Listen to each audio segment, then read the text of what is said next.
Olá, amados, graça e paz, mais um dia na presença do Senhor. Antes de ministrar a palavra que o Senhor me concedeu esta madrugada, gostaria de abrir um parênteses. Deus fez uma promessa na vida de Simeão, que antes dele morrer, ele ia ver a promessa, ele ia ver o menino Jesus, aquele que veio para trazer a salvação aos povos. E Deus está dizendo para pessoas aqui que às vezes por esses dias, por tanta pressão, por tanto se sentir que o seu limite chegou, chegaram até mesmo a pedir que Deus as recolhesse. Mas Deus, assim diz o Senhor, assim como eu fiz a promessa na vida de Simeão, eu hei de cumprir as promessas em sua vida, e ainda não é tempo. Tenho eu para contigo muitos mistérios, muitas coisas ainda para se cumprir. Não é chegado o tempo de recolher a ti, mas sim é chegado o tempo de cumprir as promessas em tua vida. Aleluia. Shai kelei komashai. Amém.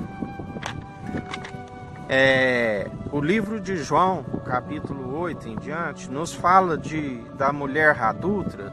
Os fariseus pegam aquela mulher, chegam até Jesus e dizem: vamos apedrejá-la, porque essa foi pega em adultério, pela nossa lei nós devemos apedrejá-la. E Jesus ali disse: quem não tem pecado que atire a primeira pedra. E vai ali saindo de um a um, e não sobra ninguém, né? A ponto que Jesus olha e pergunta à mulher: onde estão aqueles teus acusadores? Ninguém te condenou? E ela disse: ninguém, Senhor. E Jesus disse: eu também não a condeno. E ali Jesus disse: não peques mais. Do versículo 12 em diante, Jesus faz um discurso sobre a sua missão. E os fariseus lhe dizem: tu testificas de ti mesmo, teu testemunho não é verdadeiro. Ali existia uma questão, um debate entre os fariseus. Eles questionavam a Jesus, porque quando ele diz: quem não tem pecado que atire a primeira pedra, eles questionavam que Jesus estava os julgando, né? Porque para que os irmãos venham compreender essa palavra, para que haja um julgamento como o tribunal aqui na terra, existem testemunhas, né? Essas testemunhas, elas podem ser verdadeiras, como podem ser mentirosas, né? Podem ser manipuladas a favor de alguém. E o tribunal de Deus, ele é imparcial, ele não age a favor de ninguém, ele age conforme a causa. E Deus, na sua onisciência, ele é aquele que contempla tudo, é aquele que nada passa desapercebido aos seus olhos. Então aquele povo procurava em João, no capítulo 5, versículo 31, diz que Jesus declarava-se filho de Deus e igual ao Pai. Por isso os judeus, por isso os fariseus procuravam matar, porque ele era, na verdade, realmente o Filho de Deus. Por mais que ele dizia: eu não julgo como vocês julgam, mas ainda que eu julgasse, o meu julgamento é verdadeiro. Por que isso, irmão? Porque ele tinha o testemunho de Deus, né? Mas eles não compreendiam essas coisas, porque o julgamento deles era carnal e não espiritual. E o Pai é aquele que testifica do Filho. Então, aonde eles procuravam a julgá-lo, né, pela lei. Mas existe algo que Deus tem nos falado muito por esses dias, que é o testemunho né? A fé, nós somos salvos pela fé, mas o testemunho, como testemunho, é importante para que os irmãos venham a compreender do testemunho. Em João capítulo 8, versículo 51, diz assim: em verdade vos asseguro, se alguém obedecer a minha palavra, jamais experimentará a morte. Em Hebreus 11, versículo 5, explica o que estava dizendo que Jesus estava dizendo no versículo 51 do capítulo 8. Por meio da fé, Enoque foi arrebatado, de forma que não experimentou a morte e já não foi encontrado, porquanto Deus o havia arrebatado, visto que antes de ser arrebatado, havia o testemunho de que tinha agradado a Deus. Enoque viveu 365 anos, né? E Enoque, conforme em Gênesis, diz que ele andava em comunhão com Deus, né? Enoque era alguém que andava em comunhão com Deus, andava em obediência.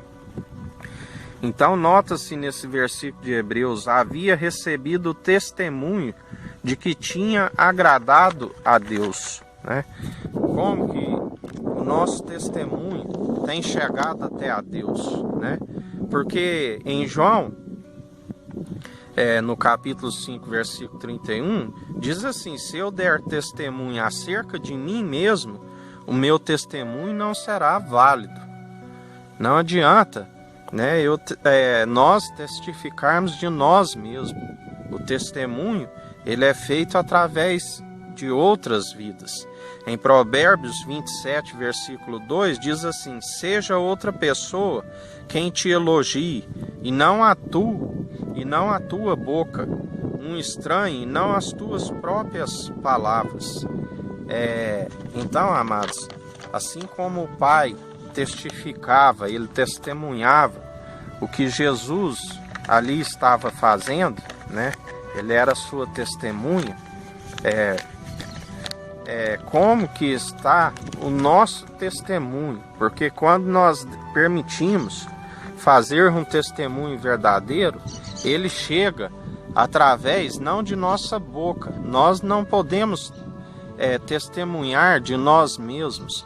Lembra que no dia do julgamento diz assim: mestre, eu expulsei demônios em teu nome, eu fiz curas, libertações em teu nome. E ele vai dizer a muitos: afasta de mim, eu não o conheço. Então, amados, o testemunho, ele é algo que não é pela nossa própria boca. No dia do julgamento, no dia do juízo, vai ser realizado o julgamento. E esse testemunho, ele está como? Ele está, porque ele pode estar aqui dizendo que é verdadeiro entre os homens, mas Deus, ele sabe, ele conhece o oculto, ele sonda mentes e corações. Então, o testemunho que nós estamos fazendo hoje aqui, ele vai ser utilizado, né? Através da fé nós somos salvos. Nota-se que Enoque obedecia a Deus e andava junto com Deus. E ele foi isento até mesmo da morte. Ele foi arrebatado. Então, o nosso testemunho, como ele está sendo formado? Ele está sendo verdadeiro, porque assim como Enoque, o seu testemunho, ele foi primordial. Tá certo, o que nos salva é a fé, mas as nossas obras, elas fortalecem a fé. E o nosso testemunho, quando ele é verdadeiro, ele agrada a Deus. E ele vai ter um peso, queira ou não, sobre o julgamento. E eu já preguei com os amados, existe 2 julgamentos. Existe um julgamento, o juízo final, e existe um julgamento aqui na terra. Em Eclesiastes capítulo 3 diz que há um tempo determinado para tudo. Para cada ação vai haver um julgamento em um determinado tempo. E esse testemunho nosso, Deus, ele age ele é imparcial, ele não vai agir a favor de ninguém, ele vai agir conforme o nosso testemunho. Então, amados, que os irmãos venham refletir nesta palavra, estuda nesses versículos, porque o testemunho nosso, ele tem que, o que Deus está nos dizendo, o nosso testemunho, ele está sendo verdadeiro do início ao fim.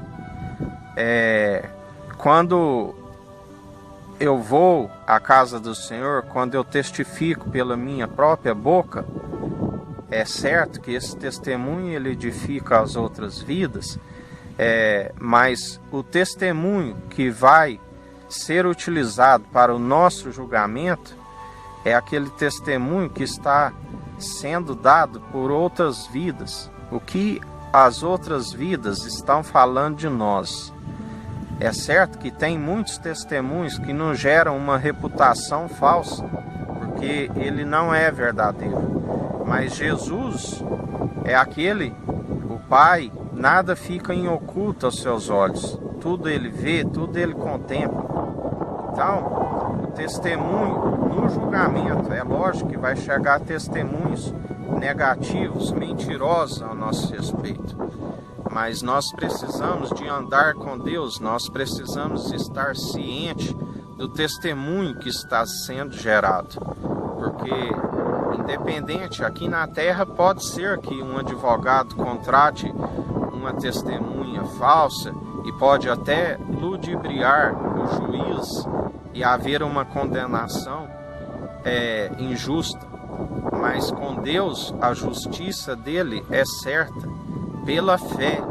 Então, o que Deus está nos dizendo? Que nós temos que ter fé, e nós somos justificados através do nosso testemunho verdadeiro.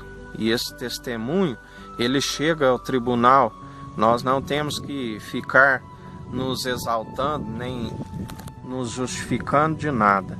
O tribunal está colhendo o nosso testemunho. E aquele que tem o testemunho fiel e verdadeiro, ele será justificado. Aquele que não tem julgado o seu próximo, por mais que ele tenha sido julgado, e por muitas vezes injustamente, Deus é aquele que vê, Deus é aquele que tudo contempla. E no momento certo, quando há esse juízo de Deus aqui na terra, todo testemunho nosso, ele é refinado. Toda mentira que foi contada ao nosso respeito, ela vem a público. Nós somos justificados, né? E não adianta, amados, nós ficarmos julgando, gerando falsos testemunhos nas pessoas. Isso não procede de Deus. Nós temos que, se você está julgando, não julgue assim como os fariseus faziam. Isso é muito sério, porque com a mesma medida que julgares, será julgado. E se estão fazendo um testemunho falso ao teu respeito, o testemunho verdadeiro, que é o seu caráter, aquilo que você e Deus sabe a seu respeito, mais cedo ou mais tarde, ele vai ser revelado. E quando ele é revelado, nós somos justificados por Deus através da fé, através da tua justiça. E as demais coisas, ele acrescenta em nossas vidas. Amém, amados? Vamos orar? Senhor meu Deus, Pai amado, louvado, santificado, exaltado é o teu nome.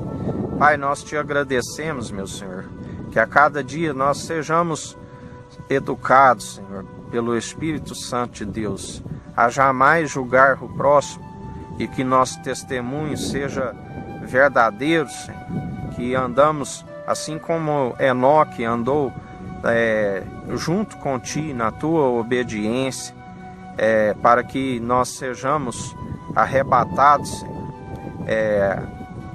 Eu creio que muitos serão, até mesmo sem a morte. Eu tenho fé e eu creio nisso. E aqueles que, por mais que não creiam, mas que sejam arrebatados como testemunhas da tua verdade, Shai, Elei, Macharai. Eu te agradeço, Senhor, por esta palavra, porque a cada dia podemos andar em segurança junto contigo. É o que nós te pedimos e te agradecemos em nome de Jesus. Amém. Que o Eterno nos abençoe e nos guarde. Brilhe o Eterno sua face sobre nós. Erga o Eterno sua face sobre nós e nos dirija. Aqui é o irmão Fábio Gomes. Deus te abençoe.